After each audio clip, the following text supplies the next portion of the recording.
Hey everybody, this is Rob Sassos going over the phone script for internet leads.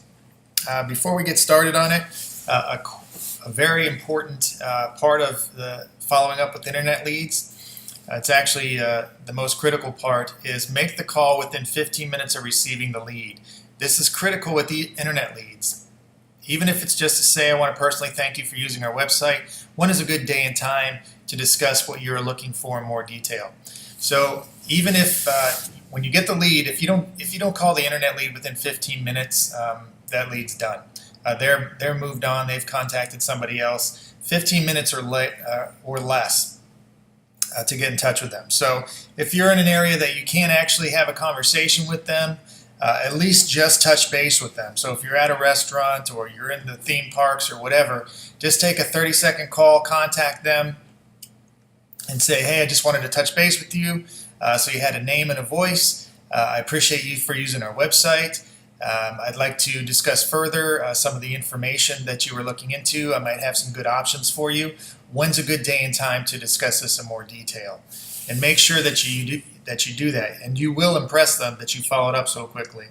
Why? Because 95% of the agents who get these leads never follow up with them. But again, the internet attention span is very limited, so 15 minutes or less, the quicker the better. If it's instantaneous, even more better if that's a word. But to the general script, learn the key points and then make it your own. And what I'm saying here is, yes, memorize the script. You need to memorize the script. Trust me, as someone who initially didn't like scripts when I was younger, it's definitely something that you need to do for a couple reasons. One, memorize it, know it front and back, inside out, upside down. Chances that a conversation will actually go the same pace or the same format as the script are very slim. But if you know the script front and back, you can mix and match the different parts depending on where the conversation goes. You also want to memorize it and then make it your own. Obviously, the way I say things is not the same as you say things and vice versa, but know what there is to say and then make it in your own words. Don't change the purpose of the script, but if you use other words, feel free to use those or phrases. But most importantly, the reason why you learn scripts is because the person who asks the questions is in control of the conversation. Again, the person who asks the questions is in control of the conversation.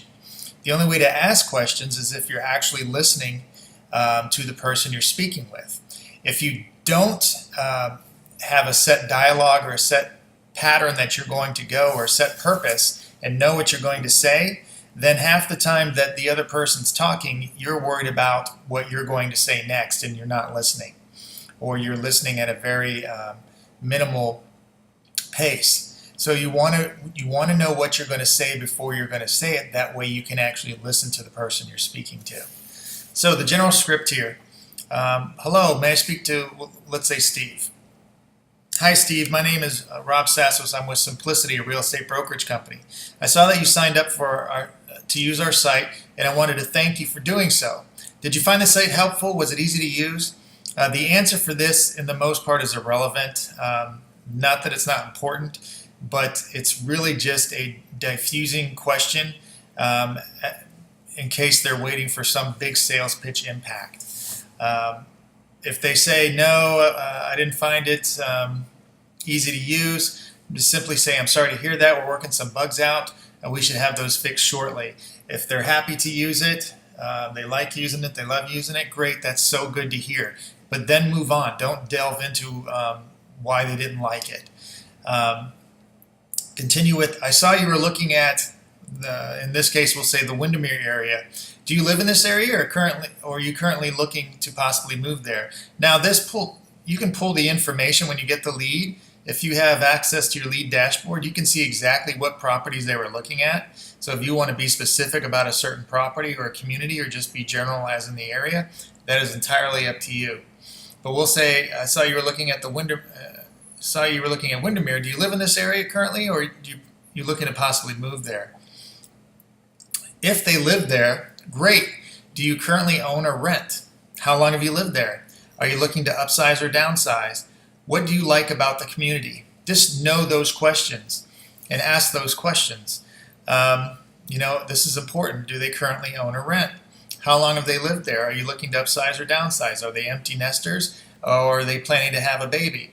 What do you like about the community? Also important, just in case for whatever reason they might have opportunities outside of this community, or you'll know how to narrow their search right away. If they're interested in the area but they don't live there currently, again, great. Where do you live? Where do you live currently? Where do you live now? We live in Michigan. How's those winters going for you? How's that fall?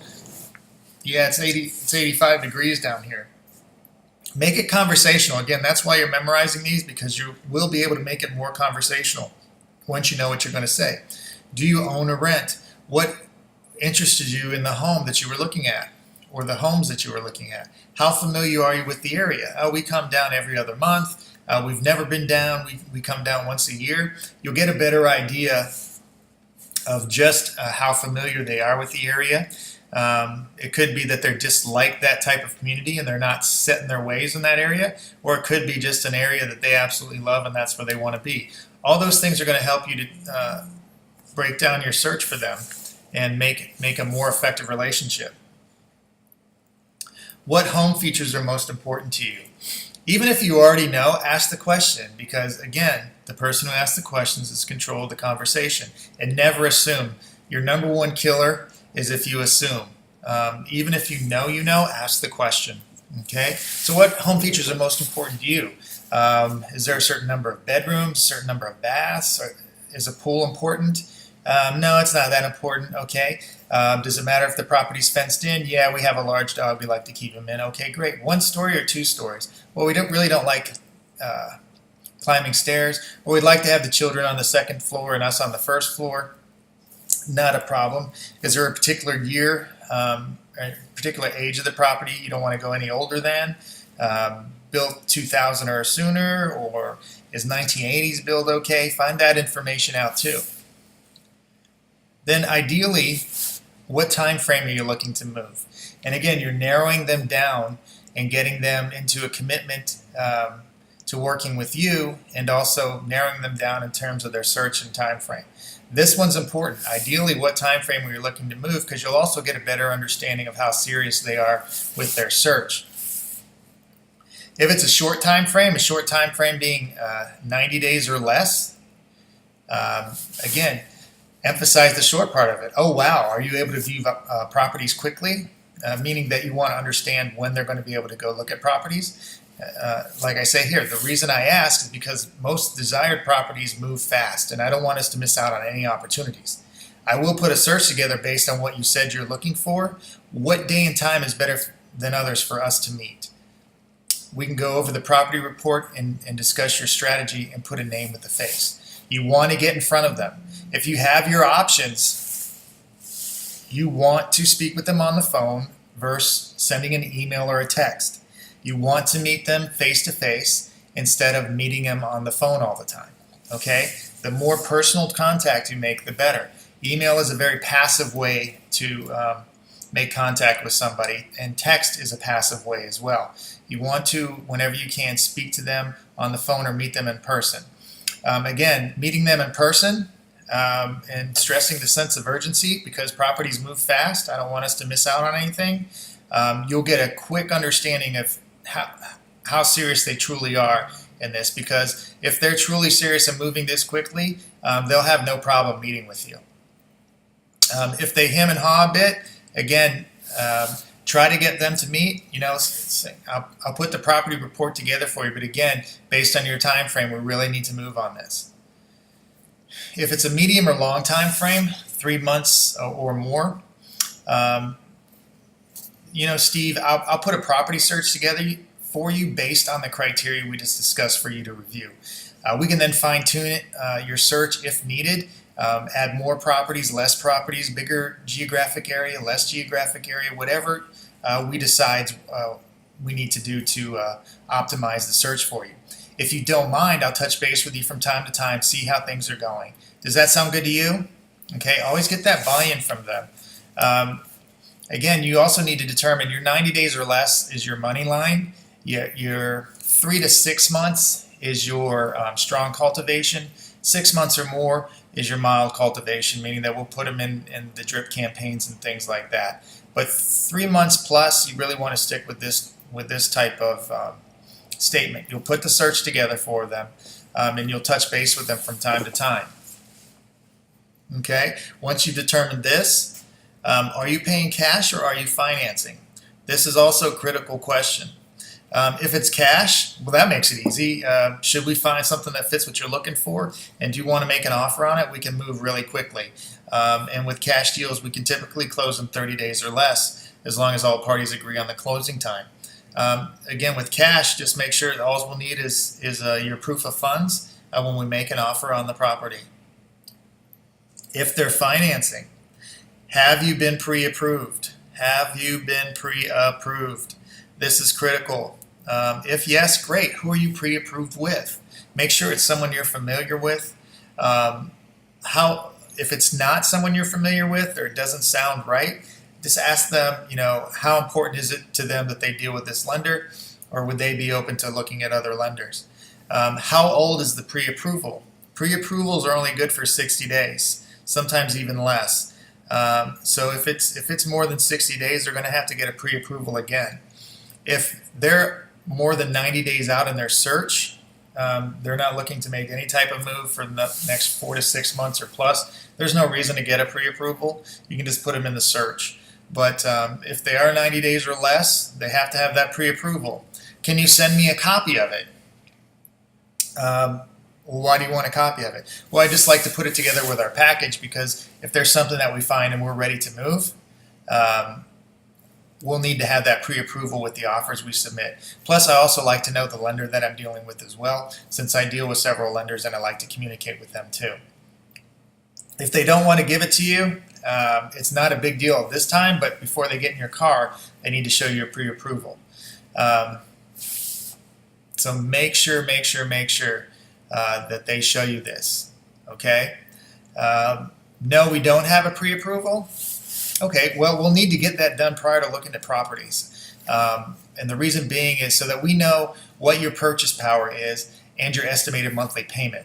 That way, the more knowledge we have prior to your home search, the less frustration we will run into going forward, and the more focused we can be on the homes best suited for you. Do you have a lender you're working with? Now again, this is important. You need to get this pre-approval before you even start, because 1, you don't want to spin your tires. 2, you don't want to look at $350,000 homes when they only qualify for $200,000 homes. Or you don't want to look at properties that are approved for, let's say, $300,000, but the monthly payment is way too more than they can afford. Then you'll have to knock it down a bit in terms of what you're looking for.